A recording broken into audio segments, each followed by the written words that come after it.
നമസ്കാരം, ഒരു പുതിയ വീഡിയോയിലോട്ട് സ്വാഗതം. ഇന്ന് നമുക്ക് പച്ചടി ഉണ്ടാക്കാം. അപ്പോൾ ഞാൻ പച്ചടി ഉണ്ടാക്കിയത് വെണ്ടയ്ക്ക പാവയ്ക്ക കൊണ്ടാണ്. അത് രണ്ടും കൂടെ മിക്സ് ചെയ്ത്. അപ്പോൾ വെണ്ടയ്ക്ക പാവയ്ക്ക പച്ചടി ഉണ്ടാക്കുന്നത് എങ്ങനെയാണെന്ന് നമുക്ക് നോക്കാം. ഇത് വെണ്ടയ്ക്ക നന്നായിട്ട് ക്ലീൻ ചെയ്ത് വച്ചിരിക്കുന്നതാണ്. ഇനി ഇത് ചെറിയ കഷ്ണങ്ങളായിട്ട് നമുക്ക് അരിഞ്ഞെടുക്കാം. ഇത് ഒരു പാവയ്ക്ക ചെറിയ കഷ്ണങ്ങളായിട്ട് വട്ടത്തിൽ അരിഞ്ഞു വച്ചിരിക്കുന്നതാണ്. ഇതാണ് വെണ്ടയ്ക്കയും പാവയ്ക്കയും അരിഞ്ഞു വെച്ചിരിക്കുന്നത്. ഇനി ഇത് നമുക്ക് കുറച്ച് വെളിച്ചെണ്ണ ഒഴിച്ച് 2 പച്ചമുളക് ഇട്ട് വഴറ്റിയെടുക്കാം.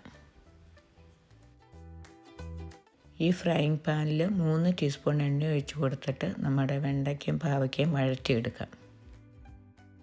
ഇനി നമ്മൾ അരിഞ്ഞു വെച്ചിരിക്കുന്ന വെണ്ടയ്ക്ക ഇടുക, പാവയ്ക്ക ഇട്ട് കൊടുക്കാം. ഒരു ലോ ടു മീഡിയം ഫ്ലെയിമിൽ ഇത് വഴറ്റിയെടുക്കാം.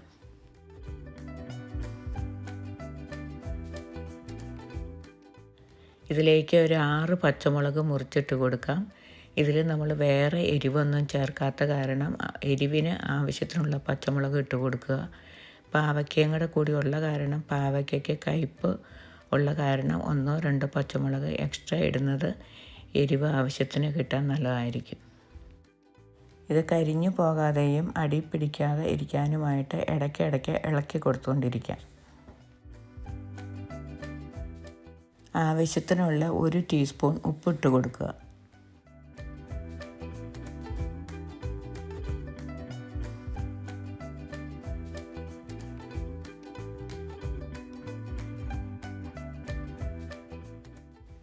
പാവയ്ക്കയും വെണ്ടയ്ക്കയും മൂക്കുമ്പോഴത്തേക്ക് നമുക്ക് അരപ്പ് ശരിയാക്കി എടുക്കാം. അരയ്ക്കാനായിട്ട് അരമുറി തേങ്ങയാണ് ഞാൻ എടുത്തു വച്ചിരിക്കുന്നത്. 1/2 ടീസ്പൂൺ ജീരകം, 1 ടീസ്പൂൺ കടുക്. ഇത് മൂന്നും കൂടെ നല്ല വെണ്ണ പോലെ അരച്ചെടുക്കാം.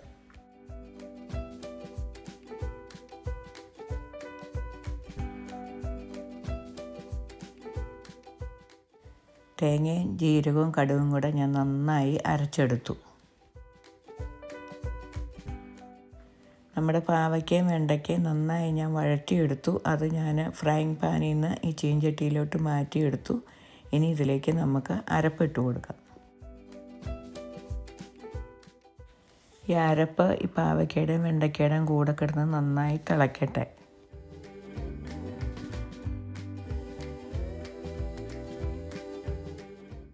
ഇത് നന്നായി തിളച്ച് കഴിയുമ്പോൾ തൈര് ഒന്ന് ചെറുതായി ഉടച്ചിട്ട് നമുക്കിതിലേക്ക് ഒഴിച്ചു കൊടുക്കാം.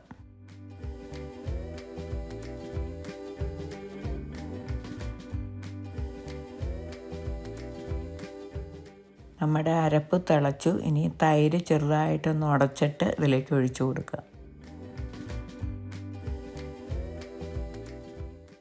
ഞാൻ പച്ചടി ഉണ്ടാക്കുന്ന ഇച്ചിരി അധികം വെള്ളത്തിലാണ്. അതനുസരിച്ചിട്ടുള്ള തൈരിൻ്റെ ക്വാണ്ടിറ്റിയാണ് ഞാൻ ഒഴിച്ചു കൊടുക്കുന്നത്. ഇത് വെണ്ടയ്ക്ക ആയ കാരണം ഇനി ഇരുന്ന് കുറുകുന്നതായിരിക്കും. അപ്പം നിങ്ങൾക്ക് കട്ടയായിട്ട് പച്ചടി വേണമെന്നുണ്ടെങ്കിൽ അതനുസരിച്ചിട്ട് കുറച്ച് തൈര് ഒഴിച്ചു കൊടുത്താൽ മതി.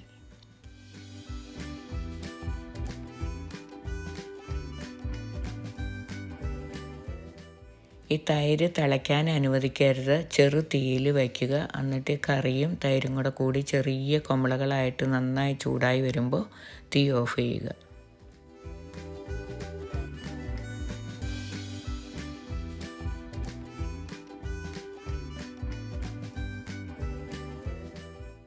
ഇനി നമുക്ക് കടുക് വറുത്തിടാം. അതിനായിട്ട് ഈ ചീഞ്ചട്ടിയിൽ ഒരു 3 ടീസ്പൂൺ വെളിച്ചെണ്ണ ഒഴിച്ച് കൊടുത്തിട്ട് 1 ടീസ്പൂൺ കടുക് ഇട്ട് കൊടുക്കുക. ഇത് വെളിച്ചെണ്ണയാണ്. വെളിച്ചെണ്ണ തണുപ്പായ കാരണം കട്ടയായിട്ടിരിക്കുന്നതാണ്. 1 ടീസ്പൂൺ കടുക് പൊട്ടി. ഇനി ഇതിലേക്ക് 1/2 ടീസ്പൂൺ ഉലുവ ഇട്ട് കൊടുക്കാം. ഇനി ഒരു 4 വത്തലമുളക് മുറിച്ചിട്ട് കൊടുക്കാം. കുറച്ച് കരിവേപ്പില ഇട്ട് കൊടുക്കാം. തൈരിന് കരിവേപ്പില മുമ്പോട്ട് നിൽക്കുന്നത് എപ്പോഴും നല്ലതാണ്. ഞാനത് കാരണം എപ്പോഴും കുറച്ചധികം കരിവേപ്പില ഇടാറുണ്ട്.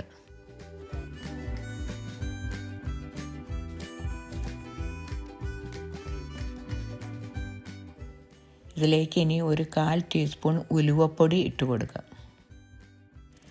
ഗാർണിഷ് ചെയ്യാനായിട്ട് ഒരു 1/4 ടീസ്പൂൺ കാശ്മീരി ചില്ലി പൗഡർ.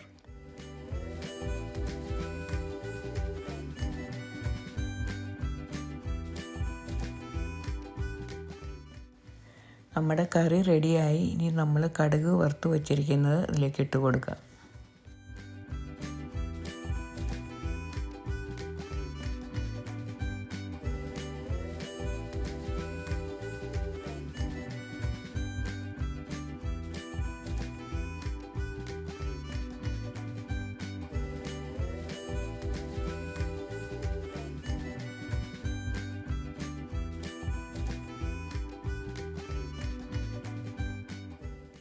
അപ്പം നമ്മുടെ നല്ല രുചിയുള്ള പച്ചടി റെഡിയായി. ഇത് കാണാനുള്ള ഭംഗി പോലെ തന്നെ നല്ല രുചിയുമുണ്ട്.